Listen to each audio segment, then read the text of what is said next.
হইছে আমাকে দেখাই দেখো দিছে ওই হচ্ছে চোর, ওরে আমি ধরে নিয়েছি, ওই বাসার সব কিছু চুরি করে বেঁচে দিছে, ওরে ধরো ইচ্ছা মতো পানিশমেন্ট দাও। আব্বা কি করতেছেন এগুলা, আমি চুরি করছি মানে মানে এই ছিল আপনার মনে? যাই হোক, এরপর আম্মার ফোনে কল এসছে, দোকানদার ফোন দিছে যে আপনার ছেলে বাকি হয়েছে, টাকাটা কখন দিবেন। তো আম্মার টাকা ডয়ার টয়ার খুঁজতেছিল যে ডয়ারের মধ্যে দেখি 2-4 টাকা আছে নাকি, খুঁজতে খুঁজতে একটা 50 টাকার নোট পেয়েছে। মানে 50 টাকার নোটের সাথে আরও 2000 টাকা ছিল, সেটা তো গেছে, শুধু এই 50 টাকার নোট সম্মান স্বরূপ রেখে গেছে চোর।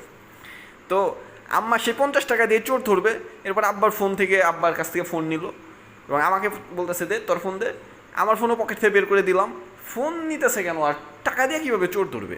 এরপরে যেটা করছে, হাতে একটা পলিথিন পরে সেই 50 টাকা নিয়ে ফোনের লক খোলার চেষ্টা করতেছে, এখানে নাকি চোরের ফিঙ্গারপ্রিন্ট আছে। এরপরে আব্বার ফোনের লক খুলে গেছে গা, আয় হায়, চোর ধরা পড়ছে।